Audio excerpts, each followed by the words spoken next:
नमस्कार साथियों। आज हम लोग अभिव्यक्ति एवं माध्यम के अंतर्गत फीचर या रूपक लेखन के बारे में जानेंगे। इसमें हम लोग परिभाषा, विशेषताएं, प्रकार व उदाहरण के माध्यम से समझने की कोशिश करेंगे। सर्वप्रथम हम लोग परिभाषा पर आते हैं। फीचर या रूपक किसी विषय पर कल्पनाशील, आकर्षक एवं मनोरंजक ढंग से लिखा गया आलेख होता है। कल्पनाशील यानी कि आपको सोचने की आज़ादी है। आप विषय को अच्छे ढंग से प्रस्तुत करने के लिए अपनी अनुभूतियों को उसमें जोड़ सकते हैं। आकर्षक यानी रोचक, जो कुछ भी आप लिखें तो वह जो है पढ़ने में सुगम्य हो और लोग रुचिपूर्ण उसको पढ़ सकें, लोग आकर्षित होकर उसको पढ़ सकें। वही उसको उसकी आकर्षकता है, रोचकता है। एवं मनोरंजक ढंग से, मनोरंजन यानी उसमें मुहावरों का प्रयोग करिए, सुक्तियों का प्रयोग करिए।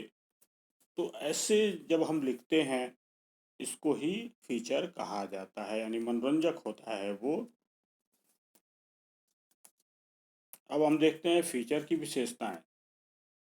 तो फीचर का विषय समसामयिक होता है, अर्थात फीचर में जो भी विषय वस्तु का चयन किया जाए वह वर्तमान से जुड़ी हो और या समसामयिक हो, शुरू से अंत तक मनोरंजन शैली में लिखा जाता है। सबसे बड़ी इसकी विशेषता क्या होनी चाहिए कि आप फीचर शुरुआत ही करते हैं तो उसको शुरू से लेकर अंत तक आप ऐसी शैली में लिखें जो कि मनोरंजक हो। आप मनोरंजक का अर्थ अच्छी तरह समझते हैं। भाषा सरल, सहज तथा स्पष्ट होनी चाहिए। ऐसा नहीं कि बहुत क्लिष्ट भाषा लिख दें और कठिन शब्दों का प्रयोग करें जिससे पाठक को पढ़ने में अरुचि हो जाए। तो आपको भाषा को सरल रखनी है, सहज रखनी है, जो आसानी से समझ में आ जाए और स्पष्ट होनी चाहिए। जो भी लिख रहे हैं आप उसको स्पष्ट रूप से वो पढ़ा जाने योग्य हो। विषय के संबंध में लेखक की अनुभूतियां होती हैं। लेखक इसमें अपने जो महसूस करता है वह उसमें व्यक्त कर भी सकता है, यह उसकी स्वतंत्रता होती है। चित्रकला और बिंबों का प्रयोग करना चाहिए। विषय को प्रभावी बनाने के लिए विषय वस्तु को उसमें चित्रात्मकता और अ, या फिर बिंबों का प्रयोग करना चाहिए। बिंब होते हैं जिससे हम यह महसूस करते हैं कि जो कुछ है वह वास्तविक है। फीचर तथ्यों, सूचनाओं तथा विचारों पर आधारित कथात्मक विवरण एवं विश्लेषण होता है।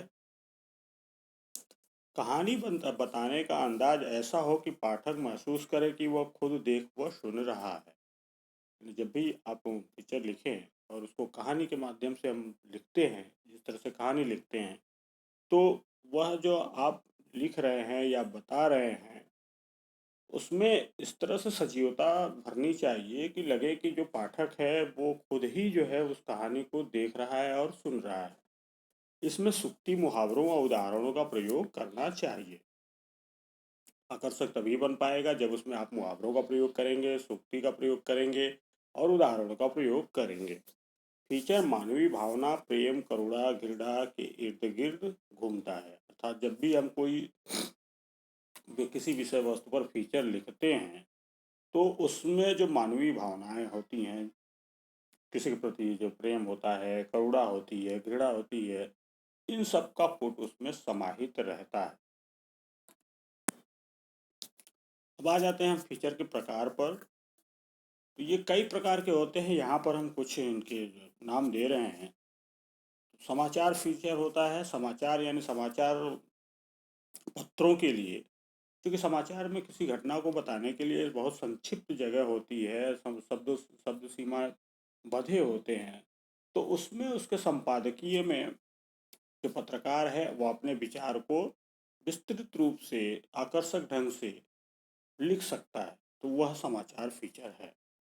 परंतु इसमें क्या होती है, गहनता होती है, विषय की गहराई होती है। घटना पर फीचर होता है। इसमें किसी महत्वपूर्ण घटना, जो कोई ऐसी घटना घटित हुई जो कि सामान्य के लिए बहुत ही उपयोगी है, तो उस घटना का वर्णन हम करते हैं। व्यक्तिगत परक फीचर यानी इसमें किसी ऐसे व्यक्तित्व की जो कि राष्ट्रीय स्तर पर, अंतर्राष्ट्रीय स्तर पर या सामाजिक स्तर पर, राजनीतिक स्तर पर या फिर आर्थिक स्तर पर बहुत चर्चित व्यक्ति है और लोग उसके बहुत ज़्यादा उसको सम्मान करते हैं, उसको, तो ऐसे व्यक्तियों की चर्चा हम करते हैं।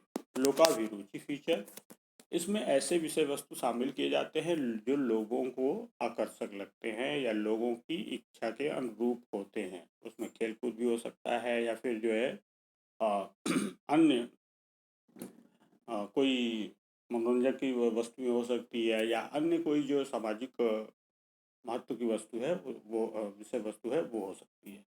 सांस्कृतिक फीचर, सांस्कृतिक फीचर में इसमें परंपराएं जो किसी भी सभ्यता की होती हैं, उसमें पर्व आ सकते हैं, त्यौहार आ सकते हैं या अन्य परंपराएं आ सकती हैं। साहित्यिक फीचर में किसी साहित्य के ऊपर हम अपनी बात रखते हैं। अब वो जिस प्रकार का भी साहित्य हो, उसकी जब हम बात करते हैं तो वो साहित्यिक फीचर होता है, उसके विकास से संबंधित, उससे अ, उसके महत्व के संबंध में। विश्लेषण फीचर होता है, इसमें किसी का भी आप विश्लेषण करते हैं, किसी व्यक्ति के बारे में हो या किसी पुस्तक का जो विश्लेषण हो सकता है, किसी साहित्यिक व्यक्ति की विशेषता हो सकती है, तो उनका हम विश्लेषण करते हैं। अगला है विज्ञान फीचर। विज्ञान फीचर के अंतर्गत जो वैज्ञानिक खोज हैं या वैज्ञानिक जो आपको सुख सुविधाएं हैं, उसका महत्व या उसके आपके जीवन में जो भी उसके दुरुपयोग से नुकसान हो रहा है, उसके बारे में हम लोग चर्चा करते हैं। फीचर लेखन के महत्वपूर्ण बिंदु। तो फीचर लेखन वो कहानी की भांति आरंभ, मध्य, समापन शैली, नेता तथा निष्कर्ष पर आधारित होना चाहिए। आरंभ होना चाहिए, मध्य होना चाहिए, समापन होना चाहिए। और इसमें क्या है कि इस भाषा शैली का प्रयोग होना चाहिए, उचित भाषा शैली का। इसमें नेता होना चाहिए। नेता क्या होता है, उसके इर्द गिर्द फीचर पूरा घूमता है। तथा अंत में निष्कर्ष होता है। निष्कर्ष में आप जानते हैं कि सब जो कहानी है शुरू से लिखी जाती है और उसमें लेखक के विचार, कुछ पाठकों के विचार के लिए जगह देकर उसको समाप्त किया जाता है। तो फीचर का आरंभ किसी घटना या यात्रा से करना चाहिए जिससे कि पाठक को पढ़ने में उत्सुकता लगे। कोई भी ऐसी घटना उठाइए जिससे कि पाठक उसको आकर्षक हो जाए, आकर्षित हो जाए और उसको पढ़ने में रुचि लेने लगे। मध्य घटना को परत दर परत प्रस्तुत किया। जो मध्य भाग होता है फीचर का, आरंभ में क्या है, कोई घटना ऐसी उठानी है जिससे कि पाठक उसमें रुचि ले। मध्य में क्या होता है कि घटना को जो है परत दर परत, यानी एक के बाद एक उसकी जो है क्रम को उभारना चाहिए या प्रस्तुत करना चाहिए। चरम में क्या होता है, घटना में ठहराव की स्थिति है यह, जहां पाठक को पूरी घटना की जानकारी मिल जाती है, मिल चुकी होती है। यानी आप शुरुआत करते हैं, फिर मध्य में लाते हैं तो घटना को, उसके एक एक परत को प्रस्तुत करते हैं। और चरम चरम वह स्थिति होती है जहाँ पर घटना में अब आपको लिखने के लिए कुछ ज़्यादा रहता नहीं है, सब कुछ हो चुका होता है। समापन एक ऐसा बिंदु है जहाँ लेखक घटना से जुड़े कुछ अपने विचार सवाल के साथ लेखन का समापन करता है। यानी एक ऐसी स्थिति आ जाती है जब आप उस पर अपने विचार प्रस्तुत करते हो और आप अपने पाठकों से भी विचार उस पर चाहते हो, उसी स्थिति को समापन स्थिति कहते हैं। पाठक अपने विचार विवेक के अनुसार लेखन पर विचार करता है। नेता, नेता का तात्पर्य होता है कि जिस मुख्य भूमिका में होता है, मुख्य पात्र, जिसके इर्द गिर्द पूरी घटना केंद्रित होती है। रोचकता हेतु नेता का गतिमान होना आवश्यक है, यानी चलायमान होना आवश्यक है। वो नहीं कि एक जगह स्थिर हो जाए, उसकी सजीवता बनी रहनी चाहिए, वो लगातार गति करता रहे। निष्कर्ष, इसमें घटना से जुड़े प्रसंगों, प्रश्नों और विचारों की कल्पना की जाती है। कुछ प्रश्न और विचार लेखक के तथा कुछ पाठक के लिए होते हैं। भाषा शैली, जो फीचर की भाषा शैली होनी चाहिए वो सरल, सुबोध व आकर्षक होनी चाहिए जिससे पाठक लेख को पढ़ने में रुचि ले सके। तो ये जो महत्वपूर्ण बिंदु थे फीचर से संबंधित, किस तरह से हमको लिखना है और उसमें क्या क्या पुट देना है जिससे कि पाठक को हम बांधे रखें, वो रुचि लेकर उसको पढ़े। अब हम देखते हैं एक उदाहरण, और उदाहरण के माध्यम से थोड़ा और ये अच्छे से समझ में आ सकता है। और हमने उदाहरण के रूप में चुनाव किया है बस्ते का बढ़ता बोझ। आप शुरू करते हैं। हम ऐसे इस प्रकार से कुछ लिखेंगे। आप जिस भी गली मोहल्ले या चौराहे पर सुबह के समय देखिए, हर जगह छोटे छोटे बच्चों के कंधों पर भारी बस्ते लदे हुए दिखाई देते हैं। ये सामान्य सी घटना हुई हो गई है अभी वर्तमान में। कुछ बच्चों से बड़ा उनका बड़ा बस्ता होता है। यानी परिस्थितियां विपरीत हो गई हैं, विषम हो गई हैं कि बहुत सारे बच्चे ऐसे हैं कि आप देखेंगे कि उनसे जितने बड़े उनकी लंबाई है, उससे ज़्यादा उनका बड़ा बस्ता है। यह दृश्य देखकर आज की शिक्षा व्यवस्था की प्रासंगिकता पर प्रश्न चिन्ह लग जाता है। क्या शिक्षा नीति के सूत्रधार बच्चों को किताबों के बोझ से लाद देना चाहते हैं? वस्तुतः इस मामले पर खोजबीन की जाए तो इसके लिए समाज अधिक जिम्मेदार है। सरकारी स्तर पर छोटी कक्षाओं में बहुत कम पुस्तकें होती हैं, परंतु निजी स्तर के स्कूलों में बच्चों के सर्वांगीण विकास के नाम पर बच्चों व उनके माता पिता का शोषण किया जाता है।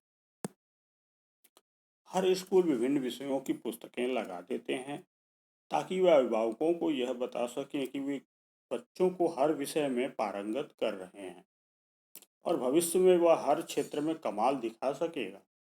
अभिभावक भी सुपरिणाम की चाह में यह बोझ झेल लेते हैं, परंतु इसके कारण बच्चे का बचपन समाप्त हो जाता है। वे हर समय पुस्तकों के ढेर में दबा रहता है। खेलने का समय उसे नहीं दिया जाता। अधिक बोझ के कारण उसका शारीरिक विकास भी कम होता है।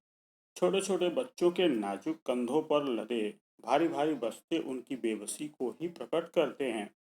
इस अनचाहे बोझ का वजन विद्यार्थियों पर दिन प्रतिदिन बढ़ता जा रहा है, जो किसी भी दृष्टि से उचित नहीं है।